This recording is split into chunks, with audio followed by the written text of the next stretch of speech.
Voy a la casa de mi abuela a decirle que me devuelva a mi hija. Ella no me la deja ver. Yo quiero luchar por la custodia de la niña. ¿Por qué tú no le quieres devolver la niña? La nena está traumada completamente. Me volví loca y agarré un destornillador. Le di como 6 o 7 puñaladas en la espalda.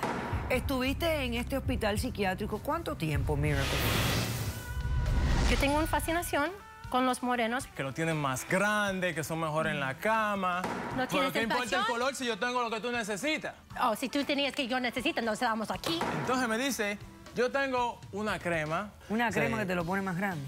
Tiene mantequilla de cocoa y un ingrediente muy especial casera. ¿Qué es cuál? El médico encontró una bacteria de gato. ¿En tu pene? Eso, lo que huele es a eso. Mira cómo vengo. Poniendo mis raíces. No me importa tu raza o tu sexo, ¿para qué hablar de eso? Y ni de dónde vengas.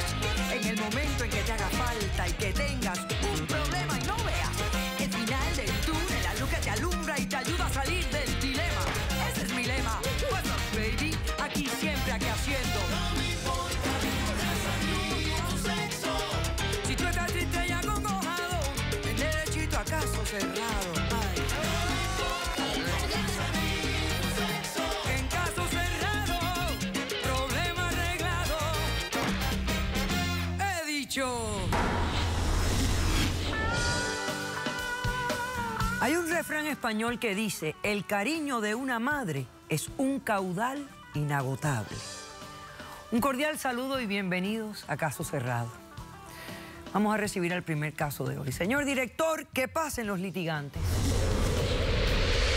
He cambiado, he buscado las herramientas perfectas y sé que lo voy a lograr. Tengo casa, tengo trabajo, tengo marido y conmigo está en buenas manos.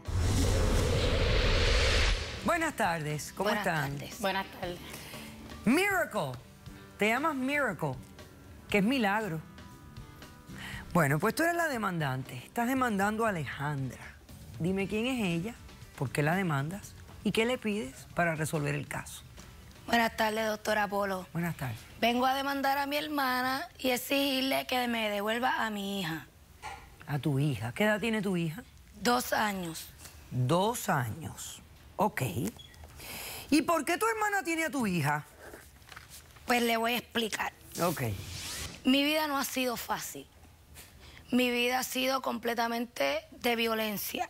A 1 año de edad, mi papá fue ingresado a la cárcel por un asesinato que cometió y le dieron una perpetua. Cuando tenía 14 años de edad, mi papá no aguanta presión y se quita la vida. Luego pasó 1 año, mi mamá parecía de los riñones, cogía diálisis y falleció. En el desespero de no tener mis padres, de no tener mi hija, me voy a vivir para casa de mi abuela, con mi hermana. Donde siempre has dado problemas. Mi abuela, el esposo de mi abuela y mi hermana, donde ella era la que todo lo tenía, la consentida. ¿Por Y qué? tú la que siempre estabas dando problemas. Y yo, el patito feo, la que limpiaba, la que hacía los quehaceres del hogar y la que todo el tiempo le estaban reprochando y diciendo cosas, humillaciones, ofensas. Y en ese mismo desespero, el esposo de mi abuela era un tipo acosador conmigo. Un día, estamos sentados teniendo una conversación normal, casual, y cuando yo volteo, él se está masturbando, poniendo una película pornográfica. ¿Con todos ustedes allá adelante? Conmigo y con él. Mi abuela no estaba ni ella tampoco. Ellos, tú y él. Yo son. y él. Ok. En mi desespero salgo corriendo buscando a mi abuela y mi hermana a contarle el suceso. Y nunca me creyeron. Porque siempre estás mintiendo. Tú siempre estás Nunca mintiendo. ¿Cómo me te vamos a creyeron. creer si tú siempre estás Pero mintiendo? no te tocó. No me tocó. Ok, dale. No me tocó. ¿Qué más pasó? Luego de eso, pues yo me voy en mi desespero. Ella no me cree. Mi abuela tampoco. Dice, Te vas de casa de tu abuela. me voy de casa de mi ¿Qué abuela. edad tenías? Cuando me fui de casa de mi abuela, tenía 14 años. 14. Te fuiste de casa de tu abuela. Me fui de casa de mi abuela. ¿Y para dónde te fuiste? Me fui a vivir con una amiga. Ok. Ahí conozco a Ricky. el eterno amor de mi vida, el padre de mi hija, al que amé por muchísimos años. Sostuvimos una relación rápida. ¿Tú con 14 y él con cuánto? Él tenía 19. ¿Y tú 14? Y yo 14. Ajá. Sostuvimos una relación bastante bonita. Sí. Él trabajaba, él me mantenía. De momento, nos mudamos a un caserío. Y en el caserío, él conoció amistades de mala influencia de bajo mundo. Bajo mundo me refiero a que bregaban con droga, narcotráfico. Pues él decide dejar el trabajo y meterse en lo malo. Y meterse al narcotráfico. Ahí empieza mi infierno, doctora. Él se metía su droga, él la vendía, incluso llegó a ser el punto. O sea, como jefe. El jefe. Como patroncito. El capote de la ganga. ¿Qué pasa?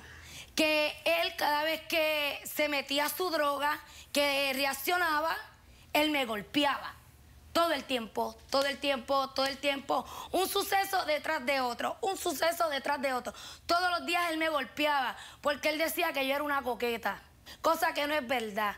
Porque lo que pasa es que yo le tenía miedo. Porque era un hombre que cargaba con armas todo el tiempo. Y siempre... ¿Y por qué no lo dejaste? No lo dejé. Porque es una masoquista. Ella siempre no porque sea masoquista. Eres una masoquista. El tiempo podía salir. Nena, no des diagnóstico, espérate. Yo aguanté todo eso porque yo vivía bajo amenazas. Porque él me decía que si yo lo dejaba o me iba con otro hombre, él me iba a quitar mi vida. Entonces tenías miedo y te quedabas. Con tan solo 14 años, ignorantemente, ¿cómo tú crees que yo iba a reaccionar? Pues con miedo, cohibida. Aguantaba. Hasta que un día pasó un suceso horrible. ¿Qué pasó? Yo me monto en una moto con su hermano. Él me ve, me agarra por el pelo. Y desde que me agarra por el pelo, pasamos 10 bloques hasta llegar a mi apartamento, donde yo vivía con él, dándome una golpiza horrible. En ese momento yo me volví loca. Y agarré un destornillador y lo apuñalé aquí en el pecho. Él se cayó y yo lo seguía apuñalando en la espalda. Le di como 6 o 7 puñaladas en la espalda. Entre gritos, revoluces, palabreo de Zoé. Los vecinos están escuchando y llaman a la policía. Cuando llaman a la policía, ellos nos arrestan a los dos. Nos llevan. Cuando vamos delante de una jueza, la jueza está viendo todos mis golpes. Yo tenía golpes por todos lados. Él también, yo lo había agredido. Pero la jueza vio que yo era víctima de violencia doméstica. Y por eso decidió a que como yo estaba tan y tan mal, ella decidió ingresarme a un hospital psiquiátrico. En el donde yo estuve bajo recuperación. Que no Aguanta está recuperada. Esos documentos que tú tienes ahí, tráemelos. ¿Tienen que ver con lo que me estás contando? Esta es mi evidencia psiquiátrica. Entonces, vamos a hacer ahora un pequeño receso. Yo miro esta situación aquí que ella me dio y a la vuelta me explicas qué ocurrió en el hospital psiquiátrico. Me imagino que ahí es que le das la nena a tu hermana. ¿Y por qué estás lista ahora para tener a tu hija contigo? Y quiero saber dónde está el que te hizo todo este daño, el papá de la nena. Regresamos después de este corto receso. ¿Por qué tú no le quieres devolver la niña? Ella todavía sigue con su agresividad. Ella quiere vengarse. Ella me hostiga, doctora. ¿Y qué pasó con el padre de la niña? Caso cerrado. Poniendo mis raíces. No me importa tu raza o tu sexo, ¿para qué hablar de eso? Y ni de dónde vengas. En el momento en que